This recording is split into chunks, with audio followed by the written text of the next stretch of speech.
श्री भागवत भगवान की अहेतु की कृपा, वृंदावन बिहारी लाल राधावर भगवान श्री कृष्ण की अहेतु की कृपा से श्रीमद् भागवत सप्ताह ज्ञान यज्ञ आज पूर्णाहुति के साथ अपने विश्राम दिवस पर है। आइए थोड़ी देर भगवान के पावन नाम और उनके महात्म्य के रूप में इस कथा का रसास्वादन करें। यं ब्रह्मा वरुणेन्द्र रुद्रमरुतस्तुन्वन्ति दिव्यैस्तवैर्वेदोऽसाङ्गपदक्रमोपनिषदै गायन्ति यं सामगा ध्यानावस्थिततद्गतेन मनसा पश्यन्ति यं योगिनो यस्यान्तं न विदुः सुरासुरगणा देवाय तस्मै नमः। नारायणं नमस्कृत्य नरं चैव नरोत्तमं देवीं सरस्वतीं व्यासं ततो जयमुदीरयेत्। अखण्डमण्डलाकारं व्याप्तं येन चराचरं तत्पदं दर्शितं येन तस्मै श्रीगुरवे नमः। सरस्वती महाभागे विद्ये कमललोचने विश्वरूपि विशालाक्षी विद्यां देहि नमोऽस्तुते। विश्वानि देव सवितरदुरितानि पराशुभ यदवदरं तन् आशुभ। जय जय श्री राधारमण, जय जय नवल किशोर, जय गोपी चितचोर प्रभु, जय जय माखन चोर। बोले भागवत भगवान की, वृंदावन बिहारी लाल की, अपने अपने पूज्य मात पिता की, सद्गुरुदेव भगवान की, उत्तराखंड धाम की, भारत माता की, सुखदेव भगवान की, व्यासदेव भगवान की, राजा परीक्षित जी महाराज की जय जय। श्री राधे। भवे भवे यथा भक्ति पादयोस्तव जायते तथा कुरुस्व देवेश नाथस्त्वं नो यतः प्रभो। परम मंगलमय भागवत भगवान को नमन करते हुए अपने पूज्य माता पिता सद्गुरुदेव इष्ट परम आराध्य को नमन करते हुए कलिमल से पावन करने वाली पावनी ज्ञान गंगा स्वरूपा कल्प वृक्ष तुल्य श्रीमद् भागवत महापुराण कथा का आज विश्राम दिवस है। कथा बहुत शेष है क्योंकि हरि अनंत हरि कथा अनंता। उनकी कथा को कोई भी विद्वान यदि 18,000 श्लोक कंठ भी क्यों न हो, अगर कथा सुनाने बैठेंगे तो 7 दिन में संपूर्ण अर्थ समझाना बड़ा कठिन है। क्योंकि 6 से 7 घंटा जब भागवत जी के श्लोकों का पाठ करने कोई विद्वान बैठता है तो 7 दिन में वो श्लोक पूर्ण होते हैं। अब 3 घंटा 2 घंटा में कथा क्या, केवल एक सार रूप में कि ये भागवत को श्रवण करने का क्या परिणाम है, कैसे भागवत को श्रवण करना चाहिए, किन किन भक्तों ने भागवत को श्रवण कर उसका पूर्ण लाभ लिया और इस भागवत को श्रवण करने का क्या विधान है, ये सारी विधि सार रूप में हमें 7 दिन में श्रवण करना चाहिए। वैसे इस कथा का सप्ताह जो नियम है श्रवण का वो राजा परीक्षित के श्राप से है। राजा परीक्षित को श्राप दिया है समीक महात्मा के बेटा ने। तक्षकः सप्तमे हनि प्रथम स्कंद में आया, इसीलिए तब से ये कथा 7 दिन की होगी, सप्ताह यज्ञ के रूप में होगी। ज्ञान रूप में आप इसको वर्ष भर पढ़ते रहिए। हम तो कई बार ऐसे कथा सत्र होते हैं 12-12, 15-15 दिन तक केवल भागवत सुनाते हैं। तो फिर भी ये कथा जैसी हर जगह सुनाते हैं वैसे ही वहाँ भी सुनाते हैं। यहाँ भी केवल एक भाव था यजमान जी का कि जो है आधा घंटा 1 घंटा थोड़ा सा, मैंने कहा क्योंकि पाठ के बाद समय कितना मिलेगा, जितना हो सकेगा, परंतु यजमान जी की श्रद्धा भाव, हमारे सब विद्वान आचार्य ब्राह्मणों के आशीर्वाद से कल तो लगभग 3 घंटा कथा चली।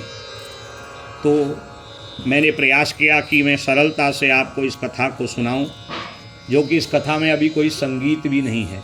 जैसे आज से 20-25 वर्ष पहले हम कथा सुनाते थे तो संकीर्तन करते थे, कथा सुनाते और कथा के पश्चात ही संकीर्तन होता था, वैसे आज भी वर्ष में मेरी एक कथा बिना संगीत के होती है और एक कथा अपनी पर्वती बोली में होती है। ये मेरे हर साल का नियम है। और शेष कथाएं सब बड़े मंच से और पूरे संगीत के विद्वान साथ में रहते हैं। परंतु जो रस इस ऋषि सत्र में, जो शुकदेव व्यासदेव की परंपरा और पद्धति से इस कथा में आता है, तो वो शायद और कथा में प्राप्त नहीं हो पाता। तो मैंने यथा ज्ञान आपको इस कथा का सार प्रस्तुत करने का प्रयास किया है। और हमारे यजमान श्रीमान महेश चंद पंत जी और उनके पुत्र इष्ट मित्र बंधुओं के संकल्प पूर्ण हों।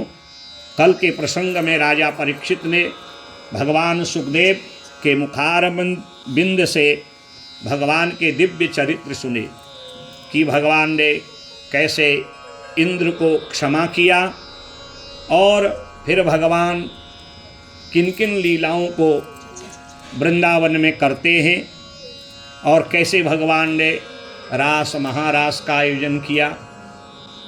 बड़े बड़े अगासुर, बकासुर, व्योमासुर, केशी राक्षस को मारा।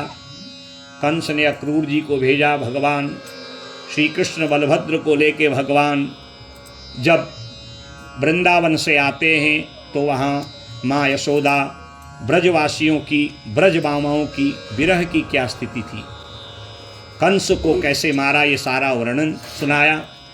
भगवान के यज्ञोपवीत संस्कार की कथा, भगवान का गुरुकुल में जाके स्वाध्याय करना, फिर उद्धव जी को वृंदावन में अपना प्रेम का संदेश दे करके उनको सरस प्रेम लक्षणा भक्ति का प्रसाद प्राप्त करवाना, और फिर भगवान का द्वारिकापुरी का निर्माण कर मुचकुंद महाराज को परम गति प्रदान कर काल यवन को उनकी नेत्राग्र से नष्ट करने की कथा, बलभद्र रेवती के विवाह, भगवान का रुक्मिणी सहित 16,108 रानियों से विवाह, उनके पुत्र पौत्रादियों का वर्णन, और राजा नृग की कथा और सुदामा जी का पावन चरित्र श्रवण किया।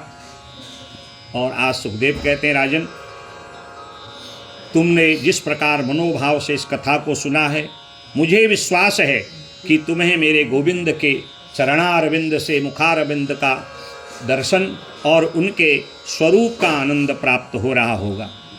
भगवान 100 वर्ष तक द्वारिका में दिव्य लीला किए। जैसे जैसे भगवान के विवाह हुए वैसे ही उनके पुत्र पौत्रादियों के विवाह हुए। 100 वर्ष में द्वारिका में भगवान ने दिव्य लीलाओं को किया। भगवान की दिनचर्या का एक अध्याय में वर्णन है। भगवान प्रातःकाल उठते हैं, आत्मदर्शन करते हैं, हाथों का दर्शन करते हैं, शीतल वायु को आँख में स्पर्श करते हैं, भूमि को प्रणाम करते हैं, स्नान संध्या से निवृत्त होते हैं, और सूर्योदय से पहले ही भगवान नित्य हवन करते हैं, क्योंकि भगवान कर्ण शाखा अंतर्गत हैं। जो कर्ण शाखा को मानने वाले लोग हैं उनका जो है नियम होता है कि सूर्योदय से पहले वो अग्निहोत्र कर लें। हमारे उत्तराखंड के पूर्वांचल क्षेत्र में भी ऐसे अग्निहोत्री बहुत विद्वान कुलीन कुल के लोग थे जो प्रातःकाल अग्निहोत्र करते थे और फिर भगवान अपना श्रृंगार करते हैं, क्योंकि भगवान को श्रृंगार से बड़ा प्रेम है। कभी आप वृंदावन जाइए, जो भगवान से प्रेम करने वाले भक्त हैं वो बाजार से माला लेते हैं, भगवान को अर्पण करते हैं, स्वयं पहन लेते हैं, क्योंकि भगवान जो हैं रूपम मधुरम, उनको श्रृंगार बहुत प्रिय है। और इस प्रकार जो है फिर सुधर्मा सभा में बैठते हैं। रानियां भगवान को सजाती हैं, कोई मुकुट सजाता है, कोई दुपट्टा सजाता है, कोई बाजूबंद सजाता है। और भगवान रानियों सहित अपने पार्षदों सहित एक सभा है जिसका नाम है सुधर्मा सभा। और वहाँ पर अतिथियों का, ब्राह्मणों का, संतों का नित्य स्वागत होता है। तो इस प्रकार जो है उस सभा की विशेषता है, वहाँ एक आसन अतिथि के लिए सदा खाली रहता है। और भगवान अपने राज्य, संसार की और अपने प्रजाजनों के हित के लिए वहाँ पर धर्म की चर्चा करते हैं। ये सारा विस्तार पूर्वक वर्णन है। और भगवान ने युधिष्ठिर को चक्रवर्ती बनाने के लिए राजसूय यज्ञ किया है, ये कथा आपने श्रवण करी। और भगवान अपने पुत्र पौत्रादियों के साथ द्वारिका में रह के अनेक दुष्ट राक्षसों का अंत करते हैं। शौभ का वध किया, शिशुपाल का वध किया, दंतवक्त्र का वध किया, वल्लभ का किया, बड़े बड़े पौंड्रक आदि दुष्टों का अंत किया। बलभद्र भगवान एक बार भगवान बलभद्र तीर्थ यात्रा के लिए निकले हैं। और भगवान एक बार जो है कुरुक्षेत्र में गए, 4 माह तक रहे, चातुर्मासा में। और वहाँ अपने दिए हुए वचन को पूर्ण किया है कि वृंदावन वासियों को वचन दिया था ना कि मैं लौट के आऊँगा। लौट के तो नहीं गए, पर कुरुक्षेत्र में जब सूर्य ग्रहण में सब लोग आए तो ब्रजवासी भी आए। और भगवान द्वारिका से अपने सब रानियों को लेके गए और वहाँ नंद यशोदा का भगवान ने दर्शन किया और सब ब्रजवासियों का दर्शन किया। एक दिन माँ देवकी ने कहा, तूने सबका कल्याण किया है। तेरे जो 6 बड़े भाई थे जिनको तेरे मामा कंस ने मारा था, उनकी स्थिति क्या है। भगवान ध्यान किए, सुतल लोक में गए। सुतल लोक में राजा बलि ने उनका स्वागत किया और 6 पुत्रों को ला करके माँ को दिया। कहा, इनको आप मेरा उत्कृष्ट दुग्ध अमृत पान कराओ, क्योंकि मेरे उत्कृष्ट दुग्ध पान से ये मुक्त हो जाएंगे। और तब माने तान दृष्ट्वा बालकान देवी पुत्र स्नेह स्नस्तनी अपातयस्तनम प्रीता श्रुत स्पर्श परिप्लुता। उन जो है 6 पुत्रों को आंचल में ढक के अपना अमृत पान, स्तन पान कराया।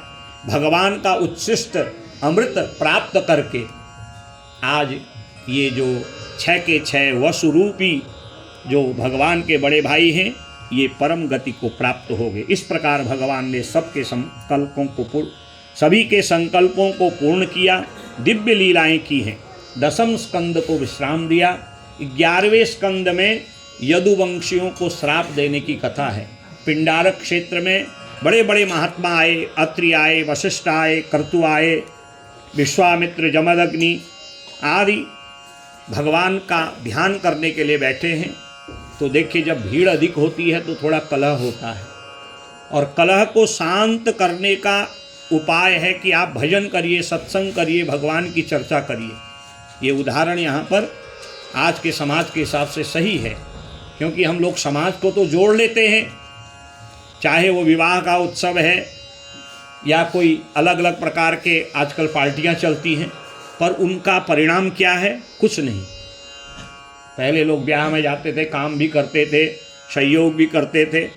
अब तो लोग जाते हैं, निमंत्रण का टीका दे के खाया पिया महाराज, लौट के आए, ब्याह में केवल 4 से ही लोग बचे रहते हैं जिनका काम होता है। ऐसी तो समाज की स्थिति होगी। उसका कारण है क्योंकि हम लोग आध्यात्मिक चिंतन से दूर हैं। हम चिंतन नहीं करते, सत्संग नहीं करते।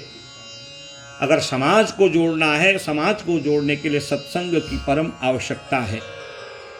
और अगर सत्संग नहीं करोगे, बुद्धि बिगड़ जाएगी। यही हुआ, यदुवंशी आपस में लड़ने झगड़ने लगे। और इन महात्माओं की परीक्षा लेने के लिए सांब है, जाम्बवती का बेटा, उसने स्त्री का भेष धारण किया और 4-6 यदुवंशी राजकुमार उसके साथ हो लिए। स्त्री का भेष धारण करके पेट में ऊंचे ऊंचे कपड़े पहन लिए और महात्माओं के आगे जाके उनकी परीक्षा लेने लगे। जो यदुवंशी जो भगवान श्री कृष्ण संत ब्राह्मणों की नित्य पूजा करते हैं, अर्चा करते हैं, उनका आशीर्वाद लेते हैं, और जिनका उद्देश्य क्या है, विप्रधेन सुर संत हितौ लीन मनुज अवतार, जिन्होंने ब्राह्मण संतों के लिए, गैया पृथ्वी के लिए वैकुंठ से मनुष्य लोक में, मानव लोक में राम कृष्ण आदि रूप में अवतार लिया है, उन्हीं के वंश के लोग महात्माओं की परीक्षा लेते हैं और कहते हैं प्रशोष्यन्ति पुत्र कामा किंचित संजनयिष्यति। ये स्त्री है, हे ऋषियों, हे महात्माओं, हे ब्राह्मणों, इसके गर्भ से बेटा होगा या बेटी। महात्माओं ने ध्यान किया और ध्यान में सारा छल प्रपंच यदुवंशियों का आ गया। ये तो हमारी परीक्षा ले रहे हैं। देखिए, कभी किसी ब्राह्मण संत की और अपने सयाने की परीक्षा मत लीजिए। हो सके अगर आपको मन में कोई संशय है, आप उसका संग करिए, सत्संग करिए, और आपको स्वयं ही आपके प्रश्नों का उत्तर दे देगा। यदि आप उसकी परीक्षा के भाव से जाएंगे तो फिर जो व्यवहार आज इन महात्माओं ने यदुवंशियों के साथ किया वो हमारे साथ भी हो सकता है। महात्माओं ने देखा ये तो सब हमारा परीक्षण कर रहे हैं, हमारे ज्ञान की, हमारी दूरदृष्टि की, और कहा कि न बेटा होगा न बेटी होगी। जनिष्यति ओ मंदा मूसलम कुलनाशनम, तुम्हारे कुल का विनाश करने वाला मूसल इसके उदर से निकलेगा। सारे यदुवंशी भयाक्रांत हो गए, वस्त्र हटाए और एक लोहे का जैसा मूसल निकला। शयाने यदुवंशियों ने कहा, भाई देखो, ये ब्राह्मणों का, संतों का दिया श्राप है, ये कभी व्यर्थ नहीं जाएगा, इसलिए इसको घीसिए। और वो घीसा, उसका चूरा समुद्र में डाला, एक तिकोना टुकड़ा अंतिम में बच गया, उसको भी समुद्र में डाल दिया और उसको एक मछली निकल गई। और ये समुद्र में जो घिसे हुए लोहे के मूसल के चूरे के द्वारा उत्पन्न घास है, ये यदुवंशी उन ब्राह्मण संतों के श्राप से मांस मदिरा का पान करके आपस में ही लड़ झगड़ के मरने लगे। तब भगवान ने देखा, ओ अब ये अच्छा नहीं हो रहा है। तब भगवान वहाँ से प्रभास क्षेत्र पे आए, एक शिला पे बैठ गए। भगवान को आता देख अत्रि, वशिष्ठ, पुलह, पुलस्त्य, मैत्रेय, उद्धव आदि बड़े बड़े सिद्ध साधक महात्मा वहाँ पर आए। वसुदेव जी आज घबराने लगे कि मेरे कुल में ऐसे जो है आपस में ही लड़ झगड़ के ये लोग मर रहे हैं। 56 करोड़ यादव से और 100-200 ही बचे, इतने आपस में लड़ झगड़ के इस मांस मदिरा के पान से और ब्राह्मण संतों के श्राप से नष्ट होने लगे। वसुदेव जी आकुल व्याकुल हुए। नारद जी आ गए, कहा आप शांत रहिए, मैं आपको बताता हूँ, जब मन आकुल व्याकुल हो तो आध्यात्म चिंतन करना चाहिए, सत्संग करना चाहिए। जनक ही इतने विद्वान हैं, वो नित्य सत्संग करते थे।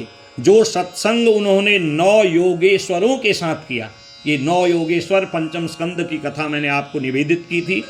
उसमें ऋषभदेव भगवान के भरत आदि 100 पुत्र हुए थे,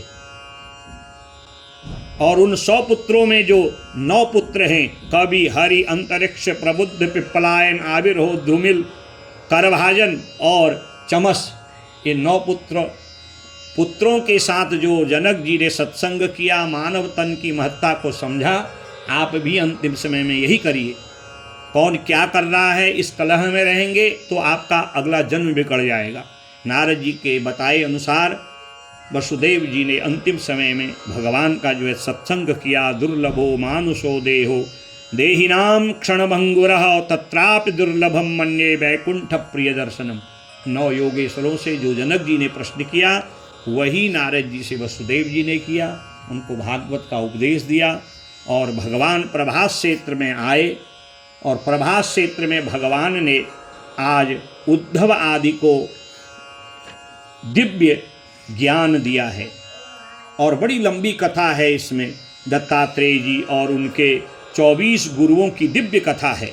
और यहाँ पर भगवान ने ज्ञान योग, निष्काम कर्म योग और भक्ति योग, 3 जो है ज्ञानों का योग दिया है, और जिसमें संपूर्ण भागवत का सार उन ऋषि महात्माओं को अर्पण कर दिया।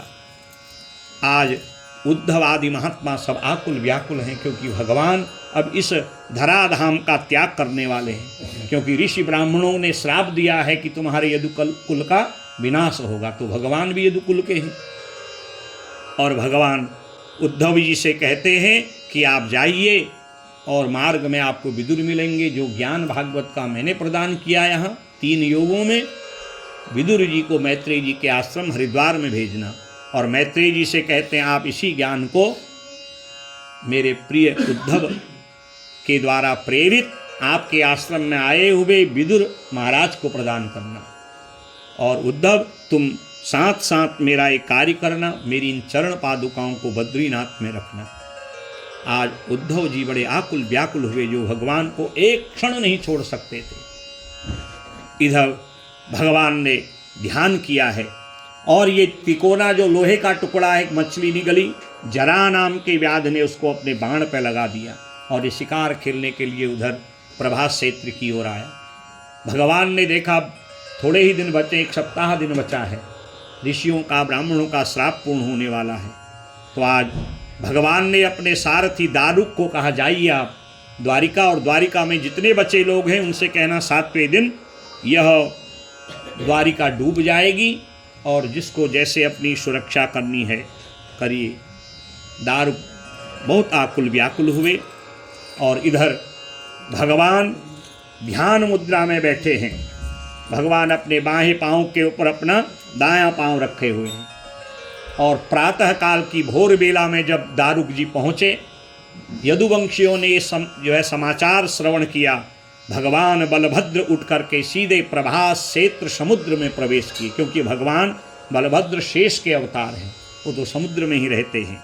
राम समुद्र बेलायाम योगमास्थाय पौरुषम तत्याज लोकम मानुष्यम संयोज्यात्मात्मनि। और बलभद्र भगवान समुद्र में प्रवेश किए, समुद्र ने उनका स्वागत किया, क्योंकि शेषशायी हैं, और उसी समुद्र में लीन हो गए। बोले बलभद्र भगवान की। इतने में जरा व्याध आया, जिसके बाण पर जो है लोहे का वो मूसल का टुकड़ा था। भगवान के दाएं पांव के जो अंगूठा है उसमें एक मणि है। ये मणि कृष्ण सार मृग की आंख की तरह चमकती है, और आज इस जरा व्याध को भ्रम हुआ, मानो भगवान ऋषि ब्राह्मणों के श्राप को आशीर्वाद रूप में ग्रहण कर रहे हो। और भगवान की उदारता देखिए। और वैसे कभी कोई ब्राह्मण, कोई संत, कोई सयाना हम पर क्रोधित हो ना, तो बुरा नहीं मानना चाहिए, ये समझना चाहिए हमारे ऊपर अनुग्रह हो रहा है। और अगर हम विवाद करने लग गए तो क्रोध में फिर कुछ न कुछ हानि हो सकती है। श्रेष्ठ व्यक्ति, घर का सयाना व्यक्ति, कोई संत, कोई ब्राह्मण जो नियमी संयमी हैं, धर्म का पालन करते हैं, अगर कभी क्रोध कर भी दें तो उसको समझना चाहिए कि हमारे ऊपर अनुग्रह हो रहा है, इस क्रोध से हमारा हित है। यदि हम विवाद करेंगे तो विवाद में हानि संभव होगी। मानो भगवान ने आज ब्राह्मण संतों का वह श्राप अनुग्रह रूप में ग्रहण किया, और जरा व्याध को भ्रमित कर दिया। और वो पाँव में अंगूठे में लगी हुई जो मणि है, वो कृष्ण सार मृग की तरह इसको लग रही है। इससे समझा दिन भर भूखा प्यासा हूँ, कोई शिकार मिला नहीं, और कृष्ण सार मृग ही समझ के उस पर बाण मारा, और भगवान के दाएं पाँव के अंगूठे पर मणि जहाँ पर थी वहाँ पर वो बाण लगा। और जैसे ये जरा व्याध आया, देखा ये तो भगवान द्वारिकाधीश है, जो है भीतः पपात शिरसा पादयो रसुरद्विषः, दंडवत प्रणाम करके क्षमा याचना करने लगा। भगवान कहते हैं तुझे कोई भय नहीं, देख तेरा मेरा ऋण तो बहुत समय पुराना है। त्रेता में तू बाली था, मैंने जब तुझे छिप के बाण मारा था तो तूने बहुत प्रश्न किए थे। अभी मैंने निवेदन किया ना, बहुत प्रश्नों का उत्तर कभी नहीं भी दिया जाता है। कई बार लोग हमसे ही भावावेश में प्रश्न करते हैं, गुरुजी ऐसा है तो ये क्यों है, व्यास जी ये बताइए, तो हम कई बार प्रश्न के उत्तर नहीं देते हैं, कहते हैं आप सत्संग करिए। एक बार मैं झूला घाट में कथा कर रहा था, तो कलकत्ता से एक कोई शर्मा जी आए हुए थे, तो पहले दिन बहुत प्रश्न कर रहे थे। मैंने कहा यदि आपके अंदर प्रश्नों के उत्तर श्रवण करने की सामर्थ्य है तो आप सप्ताह पर्यंत इस कथा को सुनिए। जितने आपके सारे प्रश्न हैं मैं प्रयास करूंगा कि आपके संशयों को दूर करूंगा। तो 8वें दिन इतने ब्रह्मचर्य नियम धर्म से रहे महाराज, यहाँ तक कि क्षौर कर्म भी नहीं किया। जितने नियम से हम भोजन करते थे उतने ही नियम से। और 8वें दिन करने के वास्तव में मेरे मन में बहुत शंकाएं थी भगवान की लीलाओं को लेके, और आपने सरलता से उनका बड़ा अच्छा उत्तर दिया। अब मेरे मन में कोई संशय नहीं है। तो ये जरूरी नहीं है कि आपको कोई बुद्धिमान व्यक्ति, ज्ञानी व्यक्ति, संत ब्राह्मण आपको हर चीज़ का उत्तर देवे। यदि आप उसका संग करोगे तो आपके सारे प्रश्नों का उत्तर धीरे धीरे मिल जाएगा। भगवान कहते हैं मैंने उस समय तुझे त्रेता युग में उत्तर नहीं दिया था, तूने प्रश्न किया कि तूने छिप के बाण क्यों मारा, और आज मैं तुझसे प्रश्न नहीं करता कि तूने बाण क्यों मारा। तेरा मेरा हिसाब पूर्ण हो गया। तू ही जरा व्याध बन के आया, तेरा मेरा ऋण पूरा हो गया। तूने अंतिम में मेरा दर्शन कर लिया, इसलिए मैं तुझे आज जो है वरदान देता हूँ। तस्मान सुजहि वैकुंठ पाप्मानं मृगलुब्धकं यथा पुनरहं त्वेवं न कुर्याद सदतिक्रमम्। अब तुझे किसी प्रकार का पतन का भय नहीं है। वैकुंठम जही, अब तुम वैकुंठ लोक को प्राप्त हो जाओगे। और भगवान ने ध्यान किया। भगवान का देह कोई साधारण मानवीय देह थोड़ी है, पांच भौतिक शरीर हम आपकी तरह नहीं है। वो तो हिरण्यगर्भ भगवान है, वो परम तत्व हैं।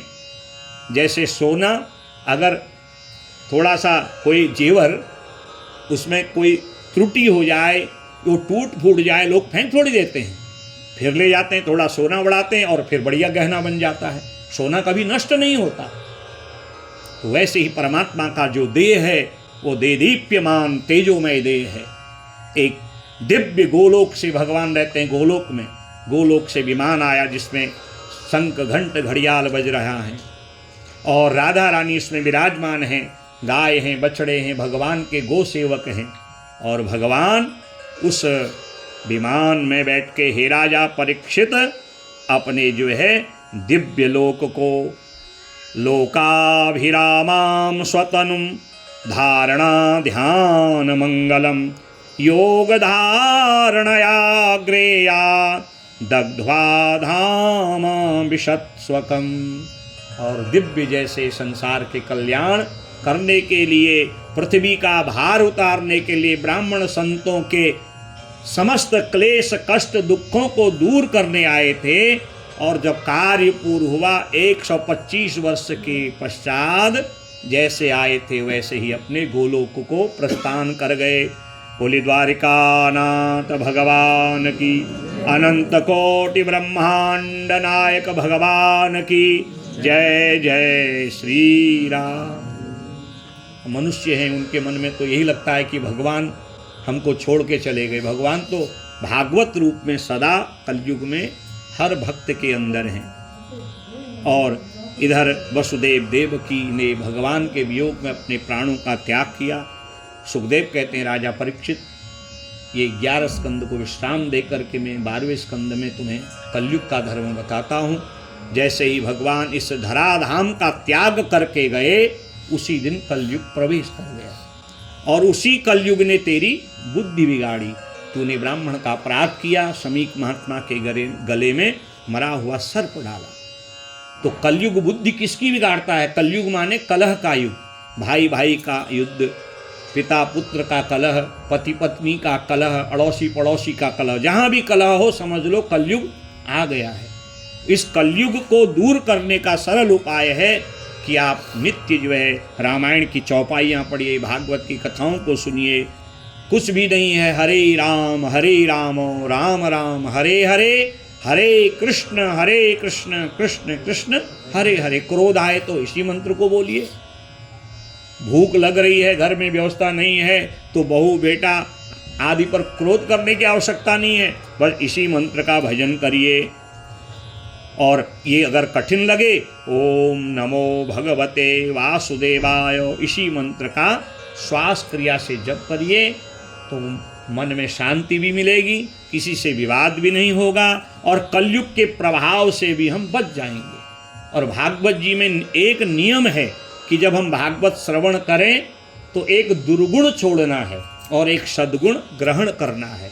अब ये तो संकल्प आप लोगों ने करना है कि इस कथा को सुन के हमने कौन सा दुर्गुण त्यागना है और कौन सा सद्गुण लेना है, क्योंकि भागवत को निगम कल्पतरो गलितम फलम कहा है।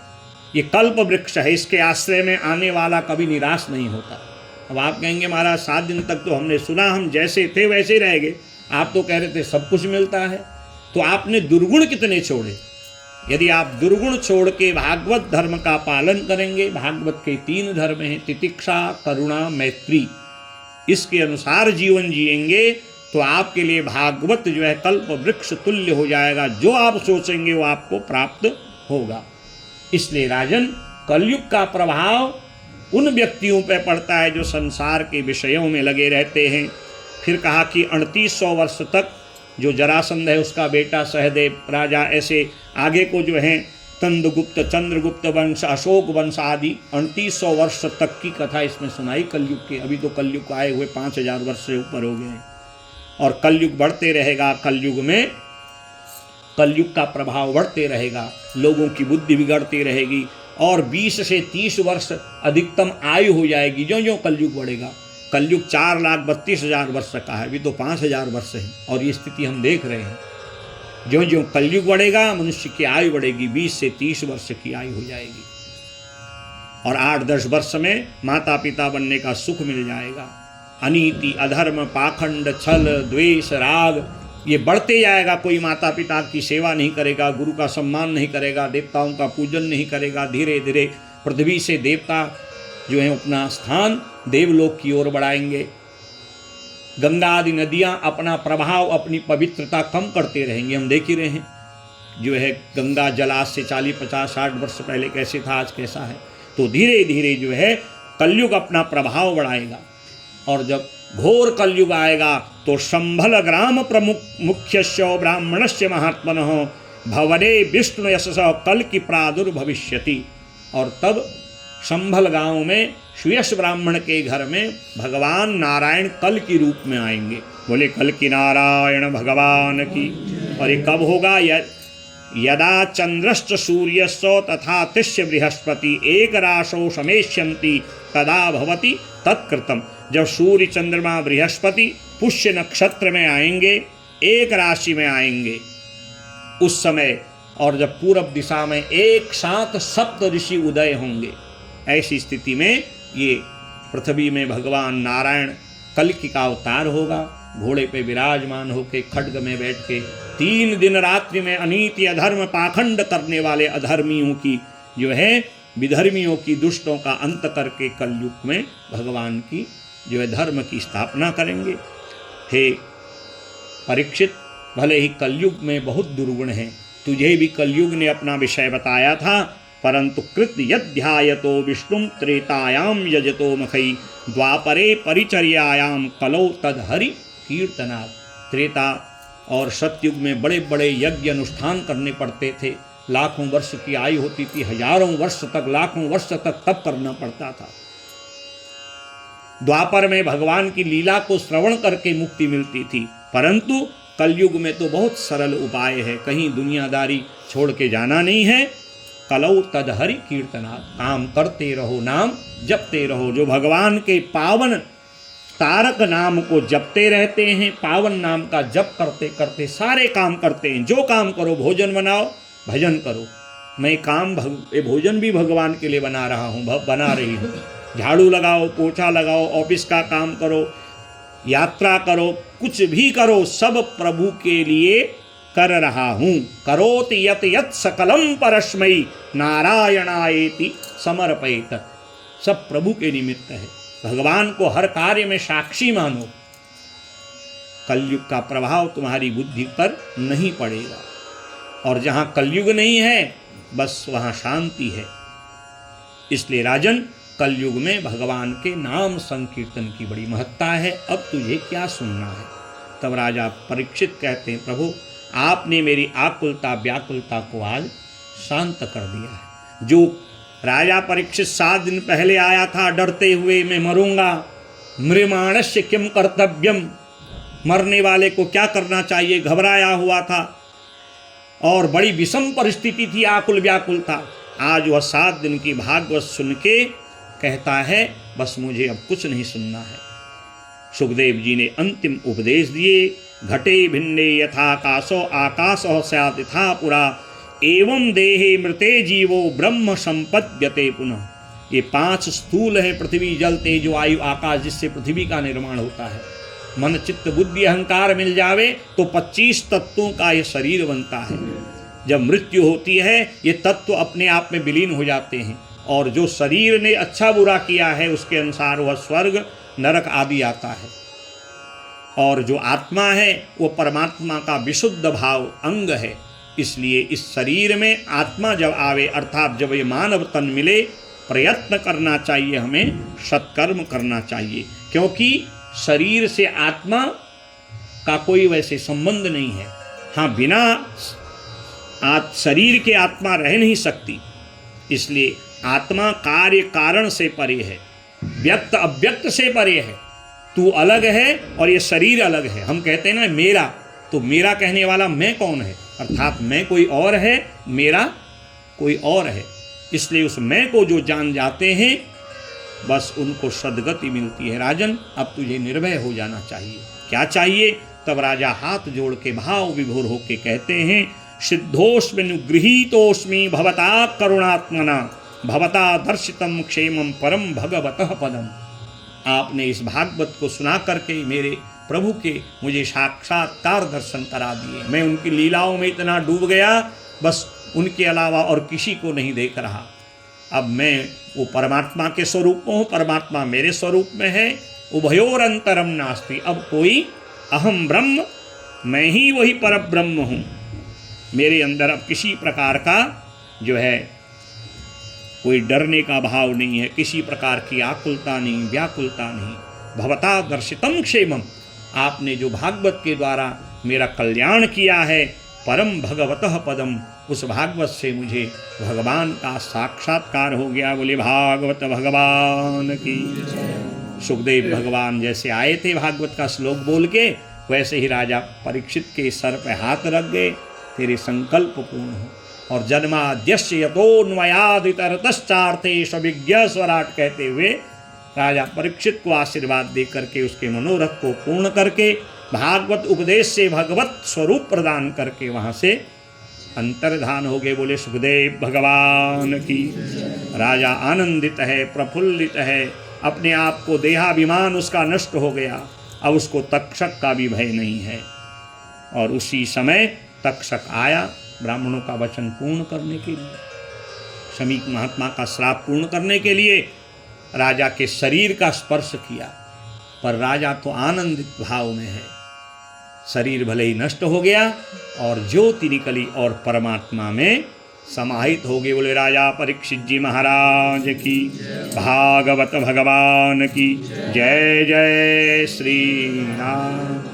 सूती जी कहते हैं, ऋषियों आपने भागवत संबंधी जो 7 दिन पहले प्रश्न किया था, उसके उत्तर में जैसे सुखदेव जी ने राजा परीक्षित को कथा सुनाई, मैंने आपको सुनाई। राजा परीक्षित का देह शांत हुआ, हाहाकार हुआ। उनका बेटा जन्मेजय आया, गंगा नदी के किनारे पिता के शरीर का अंत्येष्टि कर्म कराया।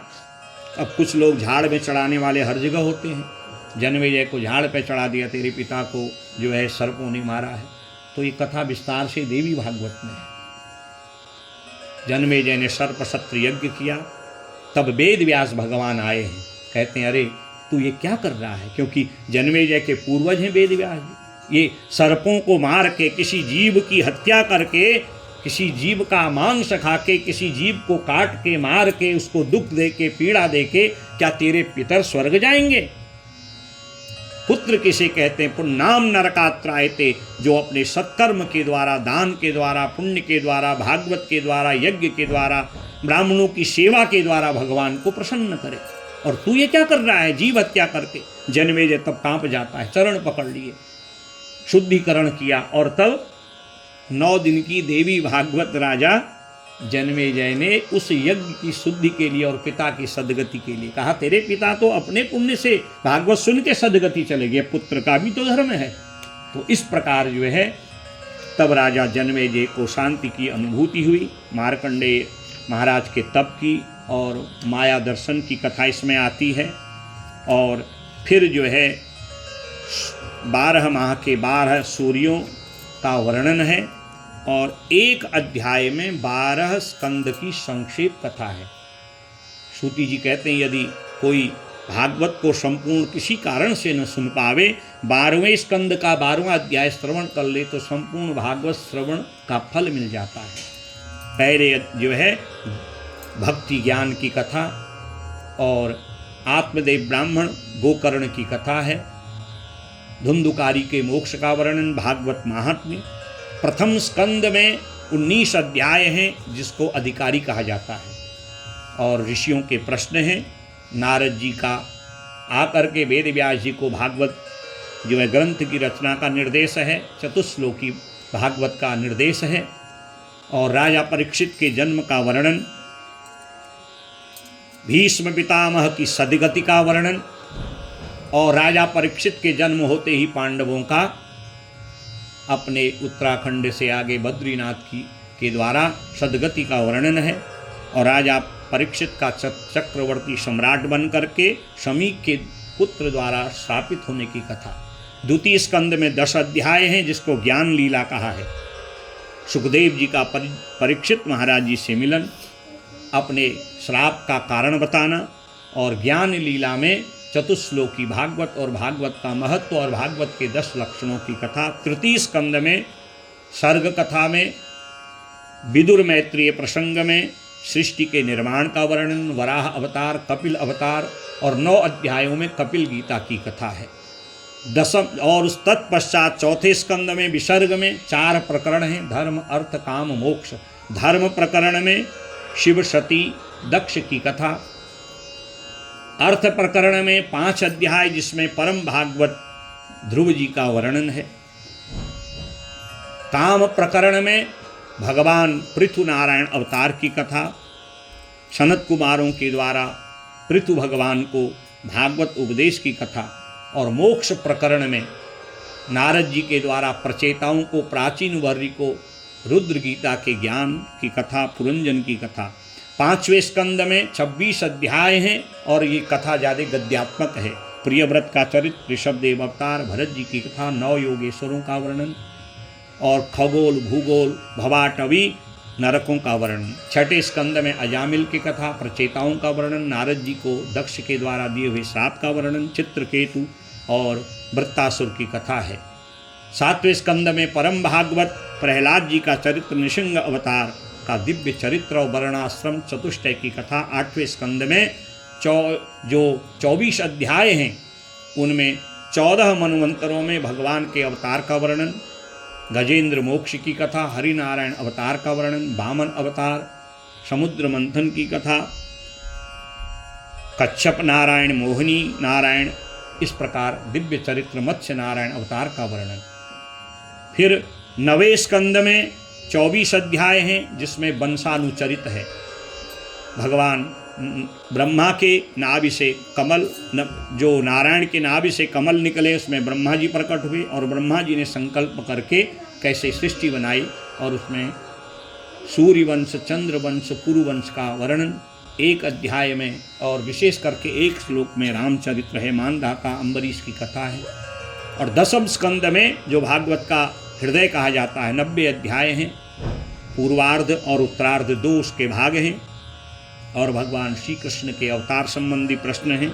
भगवान का कारागार में चतुर्भुज रूप में प्रकट होना, वसुदेव के द्वारा उनको नंद यशोदा के घर में, फिर 4 वर्ष तक भगवान की वहाँ दिव्य पूतना मोक्ष भंजन, तृणावर्त उद्धार की कथा, नामकर्म, भगवान के जो है माखन लीला का वर्णन और फिर 7 वर्ष में भगवान ने वृंदावन में जो गोवर्धन लीला की, कालिय नाग का नाथन किया, ब्रह्म मोह भंग किया, इंद्र का अहंकार दूर किया, अघासुर, बकासुर, अरिष्टासुर, व्योमासुर, केसी आदि राक्षसों का अंत करके मथुरा प्रस्थान की कथा है।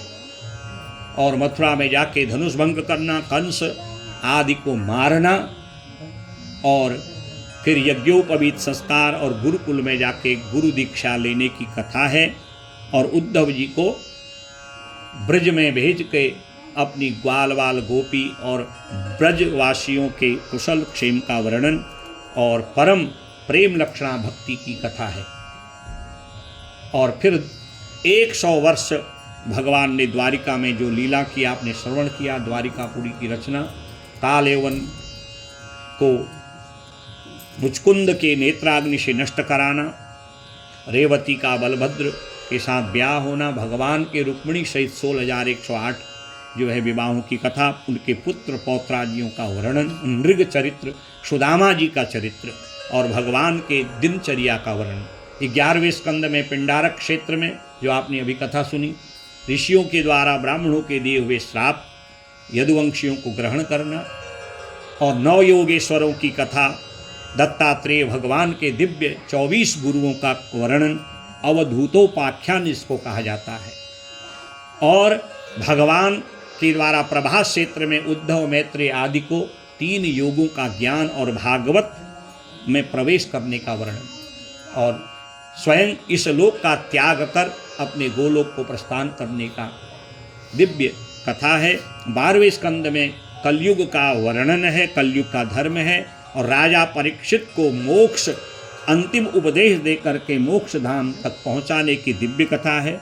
और किस प्रकार मार्कंडेय जी ने माया का दर्शन किया, 12 सूर्यों का वर्णन, 18 पुराणों में श्लोकों की संख्या का वर्णन और 12वें अध्याय में संक्षेप में भागवत का पूरा सार और अंततः नमस्कार करके प्रणाम करके हरे नमः करके भागवत को विश्राम का विस्तार पूर्वक वर्णन है। ये जो है 12वें अध्याय स्कंद के 12वें अध्याय में संक्षेप में जो है 18,000 श्लोकों का सार है। तो ऐसी ये अलौकिक भागवत श्रुति जी कहते हैं ऋषियों हमने आपको सुनाई। अब लगता है कि आपके मन में कोई संशय नहीं होगा। जो परम भगवान के भक्त हैं वो भाद्रपद शुक्ल पूर्णिमा के दिन इस भागवत जी को सुवर्ण के सिंहासन में रख करके योग्य ब्राह्मण को देते हैं। प्रौष्ठपद्याम पौर्णमास्याम हेम सिंह समन्वितम ददाति यो भागवतम शयाति परमाम गतिम। ऐसे जो भागवत जी का दान करते हैं फिर उनका इस संसार में जन्म नहीं होता, अर्थात उनको मुक्ति प्राप्त हो जाती है। भागवत जी के संकल्प, भागवत जी के सामने जो दुर्गुणों का त्याग करके सद्गुण लेने का संकल्प करते हैं, ये भागवत भगवान उनके जो है समस्त संकल्पों को पूर्ण करते हैं। ये भागवत अपने आप में वैष्णवों का परम धर्म है। श्रीमद्भागवतम पुराणममलं यद वैष्णवानां प्रियं यस्मिन् पारमहंसमेकममलं ज्ञानं परं गीयते तत्र ज्ञानविरागभक्तिसहितं नैष्कर्म्यमाविष्कृतं तत्शृण्वन् विपठन् विचारणपरो भक्त्या विमुच्यते नरः। कस्मेयेन विभाषितो यमतुलो ज्ञानप्रदीपः पुरा तद्रूपेण च नारदाय मुनये कृष्णाय तद्रूपिणा योगीन्द्राय तदात्मनाथ भगवत् राताय कारुण्यतस्तच्छुद्धं विमलं विशोकममृतं सत्यं परम धीमहि। सत्यम परम धीमहि से भागवत का पहला स्कंद, पहला श्लोक आरंभ हुआ और सत्यम परम धीमहि से ही भागवत को श्रुति जी ने विश्राम दिया है, क्योंकि इस भागवत में भगवान के परम सत्य, उनकी सत्ता, उनके स्वरूप के अलावा और कोई दूसरा वर्णन है ही नहीं। ऐसी ये अलौकिक भागवत है। और मैंने भी यथा ज्ञान, जो हमारे आचार्य विद्वान ब्राह्मणों का आशीर्वाद, हमारे यजमान परिजनों का जो स्नेह प्रेम है, उसके साथ अपने गुरुजी माता पिता का जो मेरे ऊपर आशीर्वाद है, भागवत भगवान की इष्ट की जो कृपा है, तो उस भाव से और इतने वर्ष जो 32-33 वर्ष इस कथा यात्रा में हो गए हैं, तो उसका एक भाव मैंने यथा ज्ञान आपके सामने प्रस्तुत किया। आपको यथा जो है भाव भागवत नियम से ही आपको भागवत कथा सुनाई। तो हाँ, इसमें कई कथा होंगी जो आपने नहीं सुन, आप यहाँ पर नहीं सुन पाए होंगे, क्योंकि हरि अनंत, हरि कथा अनंता। परंतु जो सार रूप में मैंने आपको इस कथा को सुनाया, तो ये कथा जो है हमारे यजमान जी के संकल्पों को पूर्ण करे, उनके समस्त संकल्प पूर्ण हो, उनके घर में सुख शांति बना रहे। अड़ोस पड़ोस जिन जिन लोगों ने बड़े भाव से यहाँ पर आके कथा को सुना, ये भागवत कल्प वृक्ष आपकी समस्त कामनाओं को पूर्ण करे।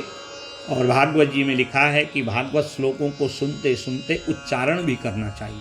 और मेरी हर कथा का नियम है 2 श्लोक मैं भी अंतिम में श्रोताओं से उच्चारण कराता हूँ, क्योंकि जो भागवत का श्लोक श्रवण करते हैं, उच्चारण करते हैं, वो परम भागवत बन जाते हैं। इसलिए आप मेरे साथ 2 श्लोकों का उच्चारण करिए, अपने इष्ट का मन में ध्यान करिए।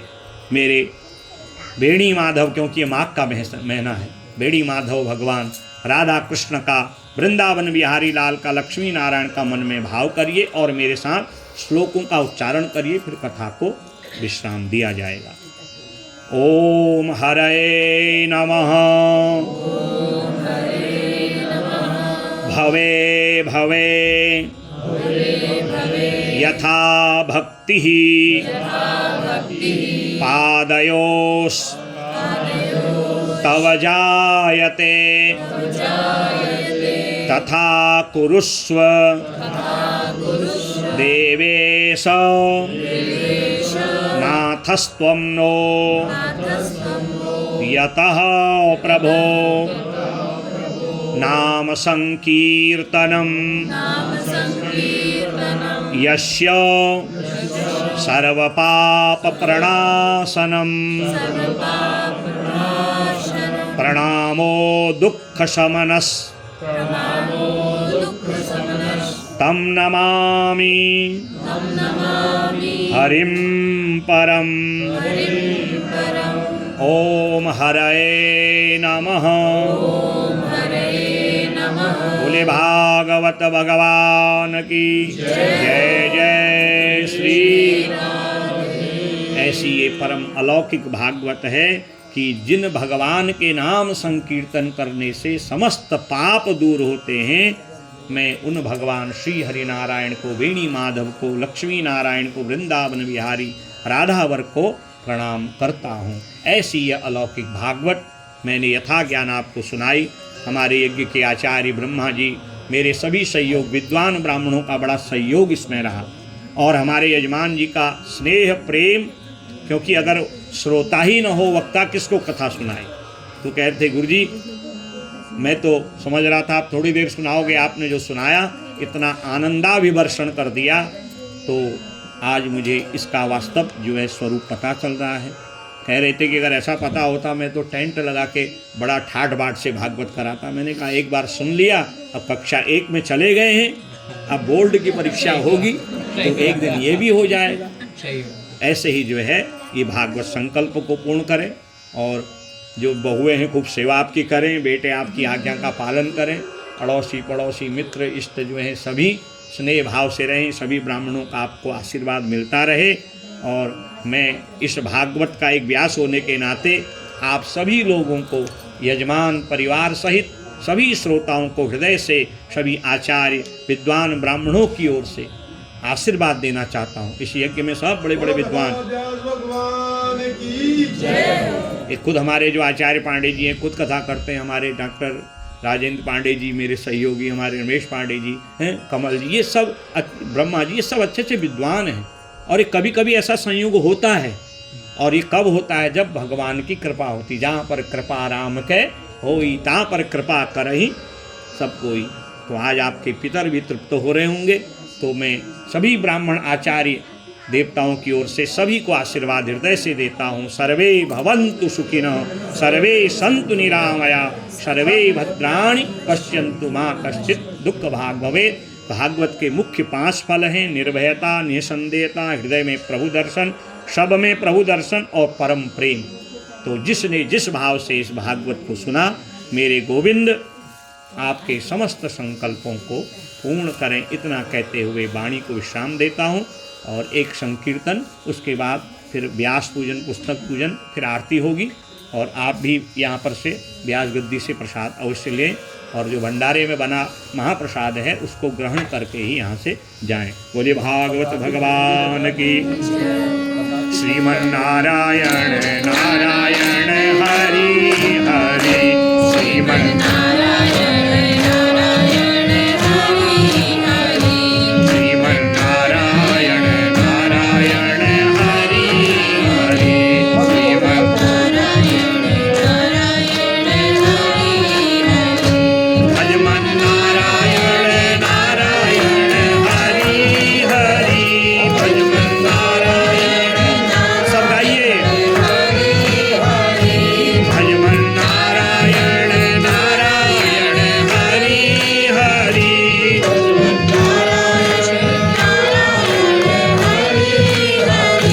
लक्ष्मी नारायण नारायण हरि हरि लक्ष्मी नारायण माता नारायण नारायण हरि हरि माता नारायण पिता नारायण नारायण हरि हरि पिता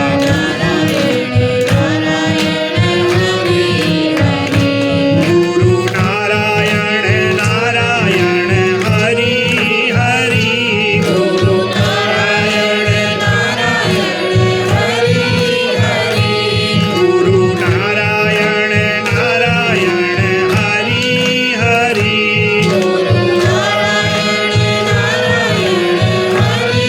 हरि व्यास नारायण नारायण हरि हरि व्यास नारायण नारायण हरि हरि शुक नारायण नारायण हरि हरि शुक नारायण नारायण हरि हरि भागवत नारायण नारायण हरि हरि भागवत नारायण नारायण हरि हरि श्रीमन्नारायण नारायण हरि हरि श्रीमन्नारायण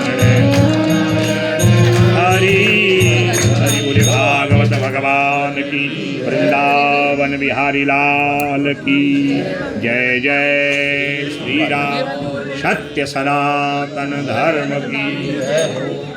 ओम पूर्णमदः पूर्णमिदं पूर्णात् पूर्णमुदच्यते पूर्णस्य पूर्णमादाय पूर्णमेवावशिष्यते काले वर्षतु पर्जन्या पृथ्वी सस्यशालिनी देशोऽयं क्षोभरहितः साधवः सन्तु निर्भया अपुत्रा पुत्रिणः सन्तु पुत्रिणः सन्तु पौत्रिणः अधना सधना सन्तु जीवन्तु शरदां शतम्।